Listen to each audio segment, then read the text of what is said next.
Colombia was once famous for its colour, its coffee, and its friendly people. But for the past generation, it's been blighted by war. A year ago, Hilda Hernandez lost her son to one of the dark sides of this conflict. He was picked at random from a poor slum and executed. Soldiers then dressed him in a rebel uniform to meet a quota of enemy dead. Yo me pregunto cómo fue la muerte de él. Lo torturaron, ¿qué le hicieron? ¿Por qué? Si él con nadie se metía, él no era un muchacho problemático.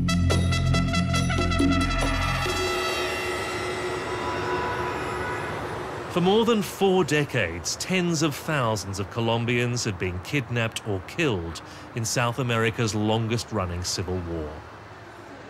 They have been terrorized by their own army, as well as by the left-wing rebels and right-wing paramilitaries it was fighting. Now, Colombia's hardline president insists it's coming to an end. Señor Presidente, hello. Thank you very much for the time to see us. Álvaro Uribe has vowed to smash the left-wing rebellion and re-establish law and order. Great. Thank you very much. His own father was murdered by Marxist guerrillas from the main rebel group FARC.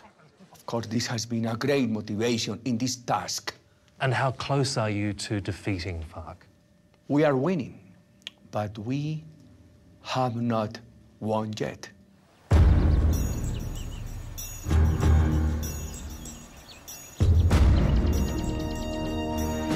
FARC and its allies once controlled 40% of the countryside and even threatened major cities. Under Uribe's leadership, and with help from the US, the military has driven FARC back into the jungle.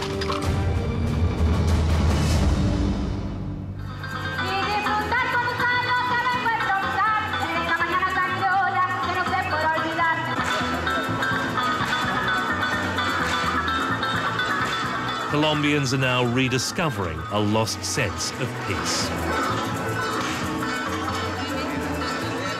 Every Saturday, President Uribe travels to a different city to meet the people. Today, it's Villavicencio, a 3-hour drive from the capital, Bogota. Until recently, these people couldn't leave the city without fear of being kidnapped by FARC. Now they see Álvaro Uribe as their savior. They seem very happy to see you. My happiness is to talk with our people. After decades of ineffectual government, Uribe is seen as the man who can get things done. But some fear he's not just threatening FARC, but anyone who stands in his way. Because for Uribe, like his longtime US ally, you're either with him or with the terrorists. Bienvenido, señor presidente. Colombia remains a nation with challenges, but the future will always be bright in a country that produces such men as President Álvaro Uribe. Congratulations, mi amigo. President Bush saw Uribe as one of his 3 amigos in the war on terror. In one of his last acts as president, he honoured Uribe, John Howard and Tony Blair with the Medal of Freedom. President Uribe's leadership has been resolute and uncompromising. Today in Colombia, homicides are down 40%. Kidnappings are down more than 80%. Terror attacks are down by more than 75%. The forces of violence are on the defensive, and the people are reclaiming their country.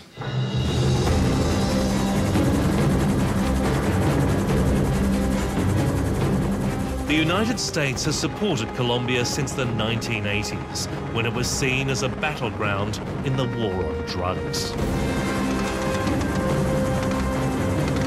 Police like this were trained to fight criminal cartels producing cocaine in jungle labs. Both left-wing guerrillas and right-wing paramilitaries battled for control of cocaine production. After 9/11, George Bush switched funding from cocaine eradication to counter-terrorism, and the effect in much of Colombia has been striking.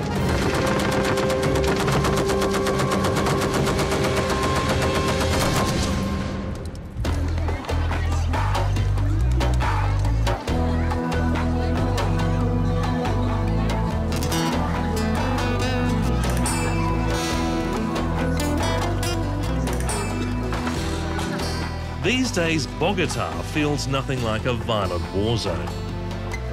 It has a vibrant business sector, a relaxed cafe culture. It's even becoming a chic tourist spot. Colombians bristle at the stereotype of a nation of violent drug traffickers. The reality is that for the urban middle class, at least, it's fast becoming a normal country. And until the global financial crisis hit, investment was booming. Here in Bogotá, it's sometimes hard to imagine that in some other parts of the country, a brutal war is still raging.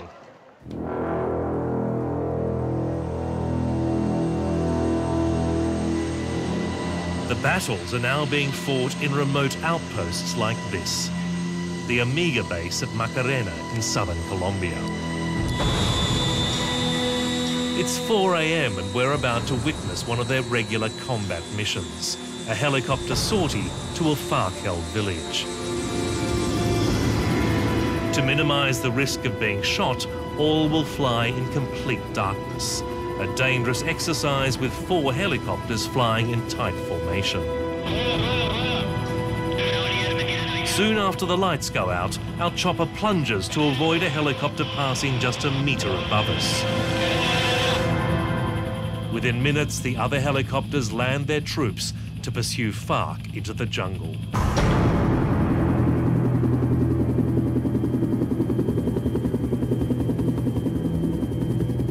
By sunrise, we're heading back to base for an early breakfast. The atmosphere is coolly professional, more like a day in the office than a deadly mission. The new strength of this US-trained military has convinced the president he can defeat FARC by force alone. What will they have to do to be able to be part of negotiations? To cease violence, to release the hostages, the kidnapped people, and to show good faith. So they have to give in before you'll negotiate? To cease violence is not to give in. To cease violence is to recognize the right of the people to live in peace. Que invitamos también a todos aquellos guerrilleros que nos acojamos ya. FARC continues to hold hundreds of hostages, people held for ransom or snatched for being class enemies. Their families hold regular rallies in the hope their plight won't be forgotten. Gloria Polanco was released last year after being held for 7 years in jungle camps. She's come here to meet some of her fellow hostages who have only just been freed. Que compartimos en cautiverio mucho tiempo y conformamos una gran familia en medio del dolor y la tristeza. Lo único que pedimos es perdón. She's also come here to forgive. Voluntad. While she was in captivity, her husband, a former governor, was assassinated.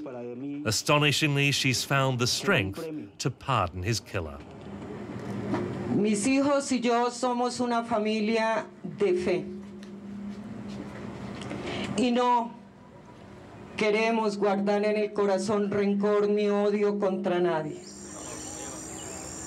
But President Uribe is putting force ahead of forgiveness. He's not only refused to negotiate with FARC, he won't exchange captured FARC guerrillas for the hostages, insisting the guerrillas are terrorists. We cannot speak about the exchange of prisoners. Those terrorists who are in the state jails are prisoners in the jails of one state of law and order. The government won international plaudits last year when it rescued the kidnapped politician Ingrid Betancourt.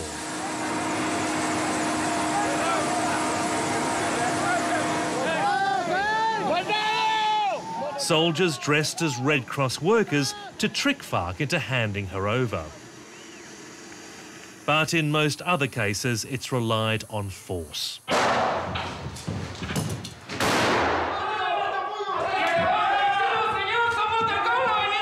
A US-trained anti-kidnapping squad operates throughout the country, tracking hostages and, where possible, mounting rescue missions. But former hostages say that's the last thing the government should do in the jungle. FARC routinely executes prisoners if a camp's attacked. Yo no estoy de acuerdo con el rescate militar. No, en ningún momento lo aprobé.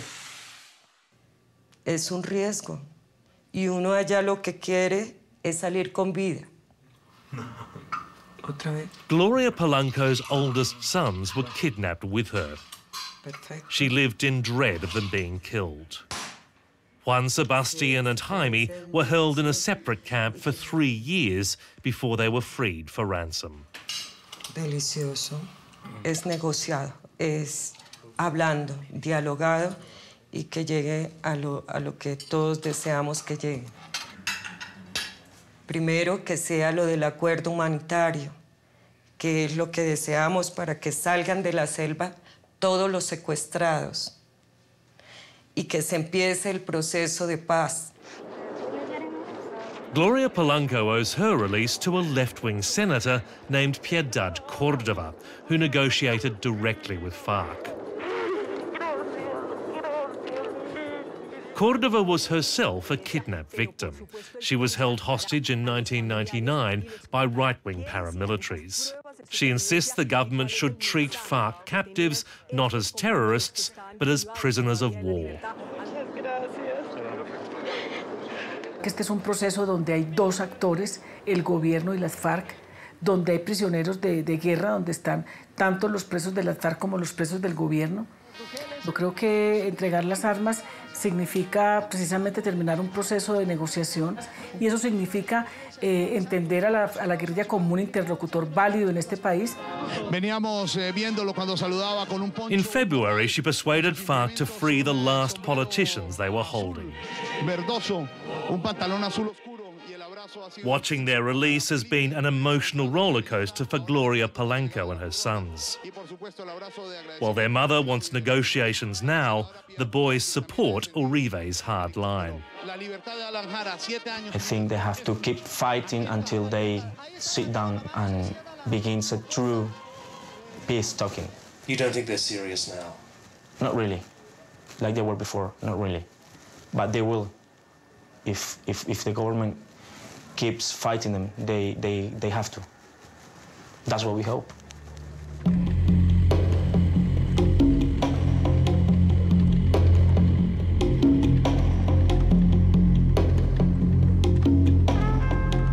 But some Colombians fear the military more than they fear FARC. Up to 4 million people, 10% of the population, have been displaced by the fighting. Hundreds of thousands live in the shanty town of Suacha, outside Bogota. They've become targets for military death squads.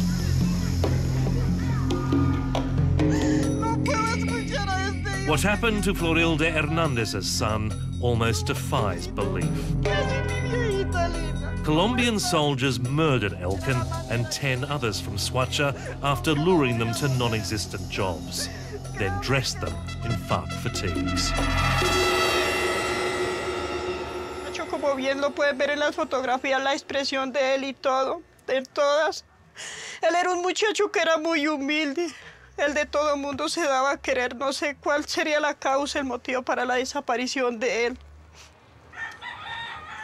The practice is so common, the military has even coined a term for it. Falsos positivos, meaning false positives.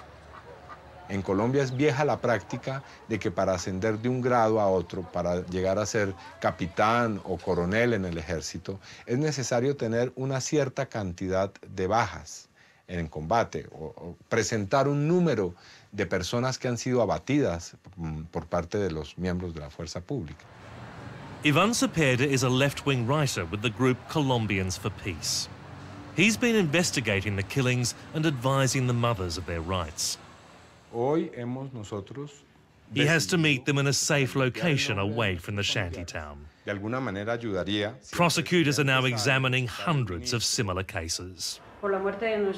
Y digamos que estamos ante, nosotros pensamos, cerca de 1.500 casos de personas que han sido asesinadas por miembros de la fuerza pública, por miembros del ejército, presentadas después como combatientes que han sido abatidos en medio de la guerra. In the case of false positives, we do not hesitate. Whenever we know that is evident, that there is evidence proving false positives, we make decisions.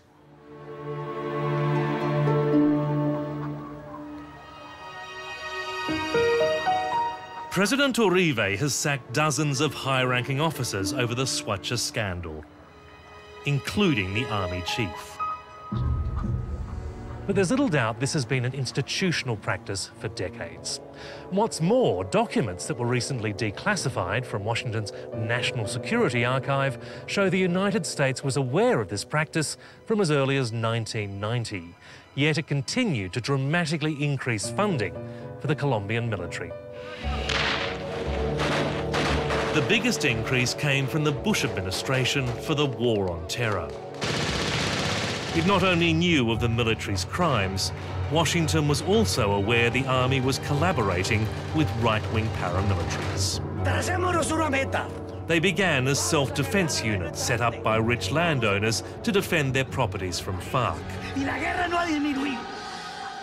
They became even more ruthless, massacring entire villages suspected of rebel ties.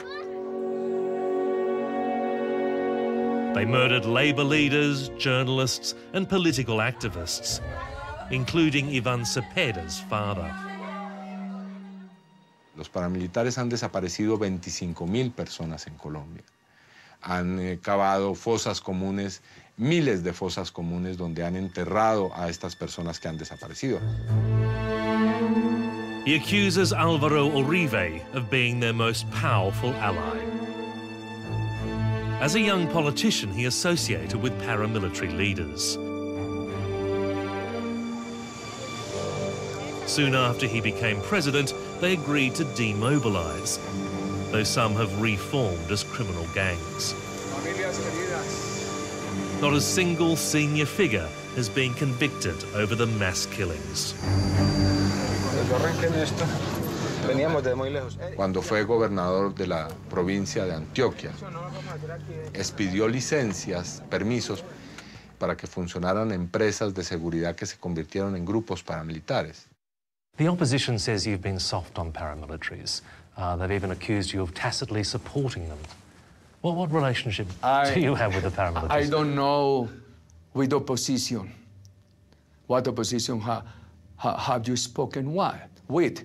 Because this is the government that has dismantled paramilitaries. Today, Colombia no longer has paramilitaries. My government has fought them with all that determination, the same that we have done against guerrillas.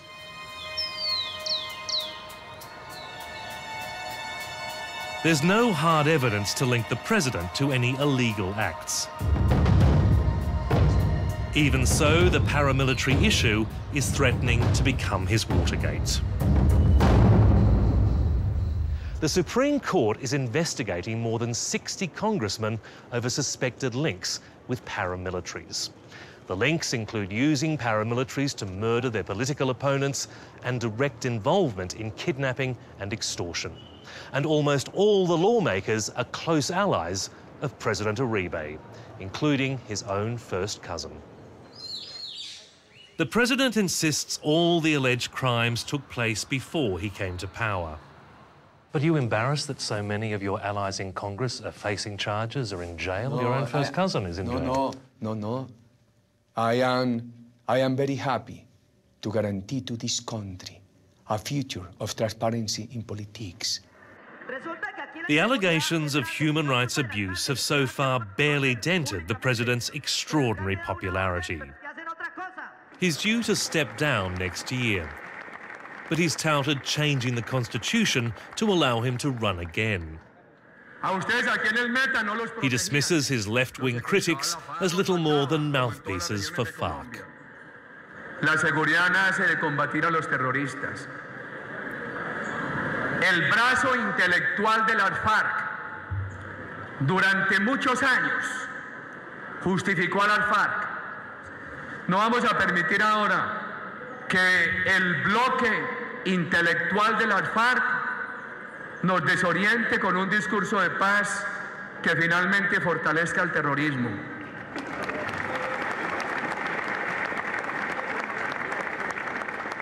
Primero que todo, el gobierno ha tomado la decisión de criminalizar la protesta, criminalizar a los opositores, satanizar a la oposición. Esos alambres me los metieron a mí también un día entre las... Piedad Córdoba has received death threats from paramilitaries for criticizing the president. She never travels without at least 3 bodyguards, even to walk 1 block to her city penthouse. Her stylish residence has become an unofficial meeting point for Colombia's beleaguered opposition. Politicians, human rights activists, writers and former hostages. No es cierto que se pueda decir. Se podrá decir al escondido o en la casa donde nadie oiga, pero quienes tenemos la voz pública, quienes somos voceros del país o del pueblo, de un segmento, y nos atrevemos a criticar, lo cierto es que la verdad es que nos va muy mal. Marginalized in their own country, they're putting their hopes on the new US leader. Barack Obama was already raising human rights concerns in his election campaign. Actually, I understand it pretty well. The history in Colombia right now is that labor leaders have been targeted for assassination on a fairly consistent basis, and there have not been prosecutions. We have committed to protect them, and we have seen a great reduction in the number of assassinations. We need the help of President Obama, and we are optimistic that the United States President Obama will continue giving support to our noble battle against narco-trafficking. Colombians have been through a generation of sorrow. For some, like Florilda Hernandez, whose son was murdered by the US-funded military, the grief will never end.